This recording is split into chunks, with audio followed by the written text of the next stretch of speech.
La précision et la qualité de ces photos satellites sont remarquables, mais elles ne font que soulever davantage de questions sur les activités.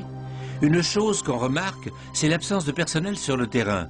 S'il s'y passe réellement quelque chose, il reste à savoir où exactement. Jusqu'ici, Bob Lazar restait le seul témoin à avoir donné des précisions sur le travail mené sur des technologies extraterrestres dans la zone 51.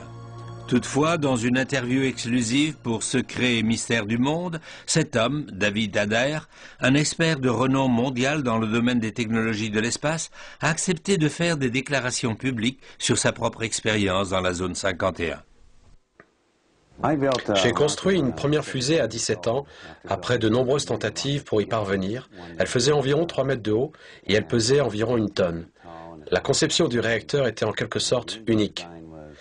Il s'agissait d'un réacteur EMFC, soit un réacteur basé sur le principe du confinement de la fusion électromagnétique. On a eu le soutien de tout le monde. Avec l'aide du Congrès et celle de l'armée, une fois l'engin prêt, on l'a transporté à la base aérienne de Wright-Patterson et puis jusqu'à White Sands, au Nouveau-Mexique. Le 20 juin 1971, on a procédé au lancement. La fusée était extrêmement rapide. Elle a décollé de l'endroit prévu et Arthur Rudolph m'a transmis les coordonnées par radio pour la faire atterrir à Groom Lake, au Nevada. La fusée a atterri grâce au parachute qui était attaché et nous avons pris l'avion de White Sands à Groom Lake. À notre arrivée, on a pu constater 2 pistes d'envol de plus de 3000 mètres chacune, ce qui est une base aérienne importante. Une fois au sol, quand nous sommes arrivés au hangar central, nous nous sommes arrêtés et tout à coup, le sol tout entier s'est affaissé sous nos pieds. En fait, nous étions sur un ascenseur géant. On est descendu à environ 60 mètres sous terre et lorsque nous sommes enfin sortis, on a vu qu'on se trouvait dans une installation gigantesque, surmontée d'une sorte de toit en cascade comme un arc-en-ciel. Et puis les murs ont glissé et on a alors aperçu d'énormes espaces de travail et des bureaux. On est passé à côté d'une rangée d'ateliers et dans un couloir d'accès de marchandises, là, on s'est arrêté devant un hangar sur notre gauche. Et ils sont descendus. Puis cet homme a ouvert des portes coulissantes. Nous sommes entrés dans cette pièce avec des lumières partout et c'était frappant car il n'y avait aucune ombre. Un peu comme dans un atelier de peinture. Et il y avait quelque chose sur une énorme table qui était recouvert.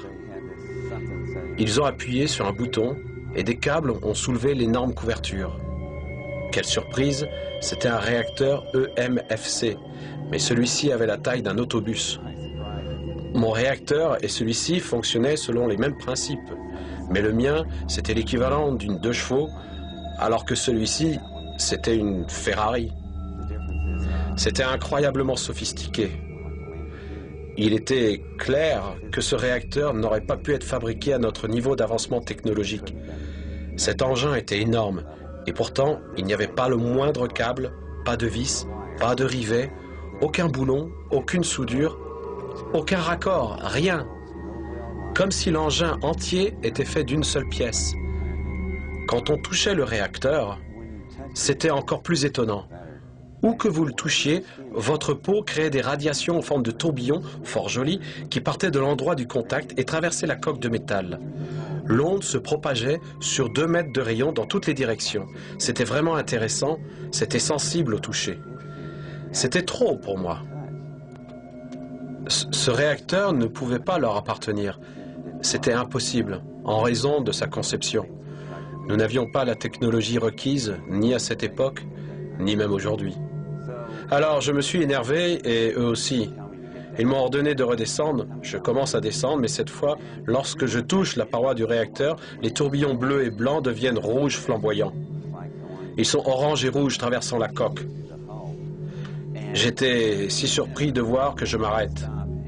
Et à mesure que je retrouve mon calme, les couleurs retournent au bleu et au blanc. Et c'est là que j'ai réalisé que ce réacteur était vivant. Il ne réagit pas aux radiations thermiques, mais plutôt aux ondes. Il s'agit en fait d'un réacteur symbiotique. Autrement dit, il est capable de communiquer avec les occupants de l'aéronef. Ils avaient des engins volants ressemblant à des soucoupes qui se sont écrasés au sol. Ils ne comprenaient pas ce qui les faisait fonctionner. Ils se servent en fait d'êtres humains par la voie de la télépathie. Un peu comme dans le cas du projet de Remote Viewing. Ils peuvent, en connexion avec la zone 51, déterminer comment ces appareils étaient commandés par la pensée. Si vous doutez, je vais vous parler de développements récents.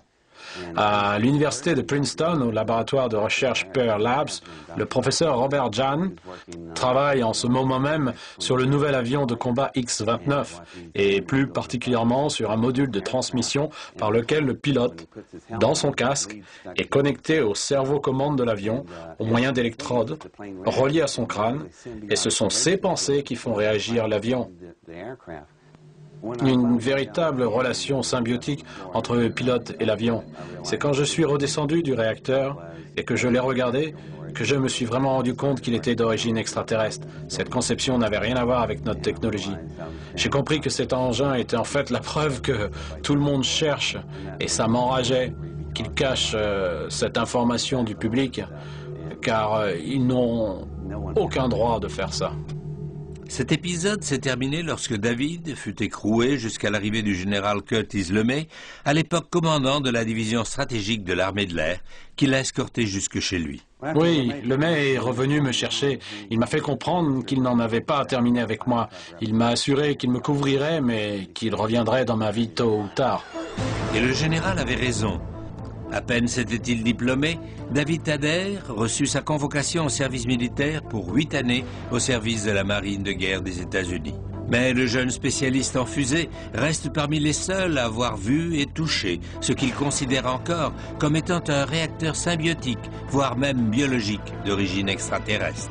Et si les mystérieux engins volants vus dans le ciel de la zone 51 n'avaient pas été récupérés à la suite d'accidents d'OVNI, notre gouvernement aurait-il pu collaborer en secret avec une autre civilisation?